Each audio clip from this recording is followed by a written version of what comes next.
What's up, Relentless League? It's your Week 5 recap. As you just saw, Travis Kelce crushed my dreams. I was finally going to get back in the win column, and I just knew it wasn't going to happen. I was like 17 points in the lead, and Joe was being a dick and actually messaged me, "Oh, good luck. Fuck you. Don't ever wish me good luck again." It was absolutely bullshit. He's like, "You're projected to win. You jinxed me. You fucking jinxed me." Travis Kelce had 4 touchdowns. But altogether, my team did good. Higgins screwed everybody in the fantasy world. He was projected to play. Everyone was like, "Oh yeah, it's against Baltimore. He's active." And he was in for like 8 snaps. So thanks for lying to me, Cincinnati. You're a bunch of fucking jokes. I fucking will never support Cincinnati ever again. And yeah, Jared Goff. Thanks for not even 7 points. So, yep, that was pathetic. My kicker got more points than my quarterback, and I'm never gonna trust Jared Goff again. Let's get on to the next matchup. Next matchup would be Robert's team versus Dan. Robert, it's not looking good. Once again, you started a player that didn't even play. I know I just kind of did the same thing, but at least mine said active. Just gotta check it. I thought that you watched the week before when I said, make sure that your players are playing. So it's just looking like Robert has all but checked out this year and lost to Dan. Dan put up a good performance, but the surprising thing is McCaffrey's still healthy. I think that's the big takeaway from here. McCaffrey staying healthy could spell trouble for the whole league. But I think they did just lose Baker. So it could spell a lot of trouble for us because Baker's fucking asshole. What is next? Poggers versus Detroit. This was a big matchup. Detroit was number 1. Poggers was number 5 or 4, something like that. And Josh Allen, Stephon Diggs hooked up for another 60-plus point performance. It's just going to be hard to beat this motherfucker when these two players are having career years. Josh Allen MVP. It's got to be the most favorited bet right now. I just don't see, barring injury, how anyone gets past that. There's CeeDee Lamb. He got more points than Jared Goff. Darren Waller and Everett both putting up abysmal numbers. That's kind of their weakest spots on these two teams. Everett, he doesn't have the big name though. You get that from Everett, not too disappointing. But Waller, it's been a big disappointment.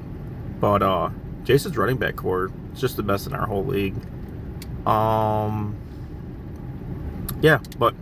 It'll be tough to beat Poggers when he's got just boom players just putting up those kind of points. Yeah, not much to see here. 2 good teams went at it, and Zach took the W. Good job. D's nuts versus replacements.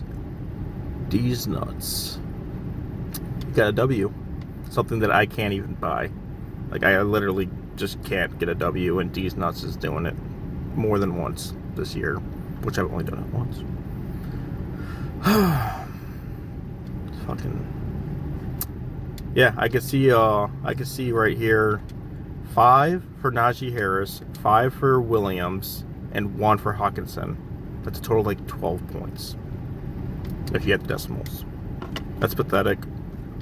Detroit sucks, and Najee Harris, being a first-round draft pick, has been a complete disappointment this year. Meanwhile, Dave Martin's playing these fucking, I don't know, like Jacoby Myers, 24 points. Kareem Hunt, 13. Melvin Gordon, Njoku, Pierce. I know Pierce is good, but the dude picked him up in like the 3rd round. I think good win for Dave, but we're gonna have to see more from his team to really think that he's actually turned the season around, but he does have Lamar Jackson. I don't know. Let's move on to the next one. Final one is Motor City Mad Dogs and Sean. This is the biggest blowout of the week. Not really because Sean didn't do too much. There was worse outputs this week, but Edgar went off. Edgar's quarterback went off. Receiver, running back. I guess Cleveland must have a shitty defense because both wide receiver and running back. That was dirty what the Chargers did to them. Mark Andrews proven to be the only other tight end that's pretty good in this league, aside from Kelsey. Ramondre Stevenson beating up on Detroit. Nobody's surprised about that. But his kicker and defense went off, and that's how you got to get 177 points.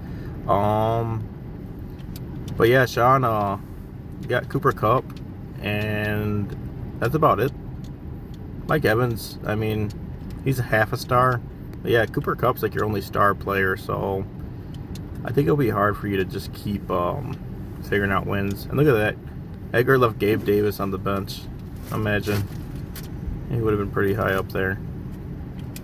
But, yeah, who's sitting Mike Pittman for him? Anyways, let's look at the leaderboard now.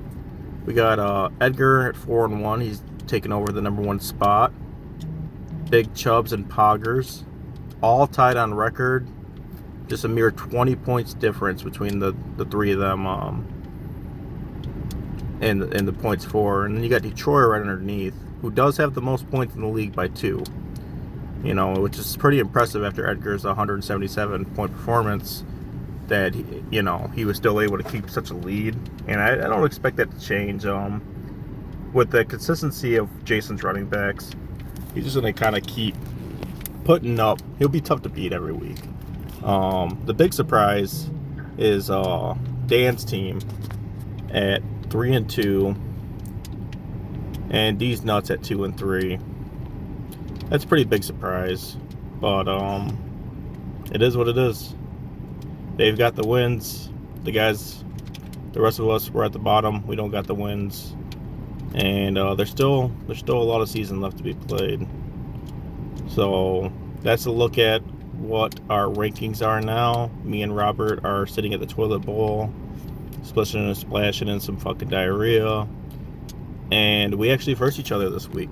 So let's see how this week's gonna turn out. We got me versus Robert. I'm going to beat Robert. Robert's all but checked out of the league. He's already talking about next year. And you just can't have that attitude. That's bad management, Robert. So if you give up on your team, they're going to give up on you. D's Nuts and Edgar. Edgar, you better hold on to that #1 spot and beat D's Nuts. Big Chubbs versus Destroyer. This is a good match right here, and I'm gonna give it to Jason. He just has the consistency on his team, and Joey's kind of panicking right now, trying to trade everyone, all his bench players for their starters, and I just see Jason winning this one. After that last week loss, he's gonna get back on the win column. Dan versus Sean.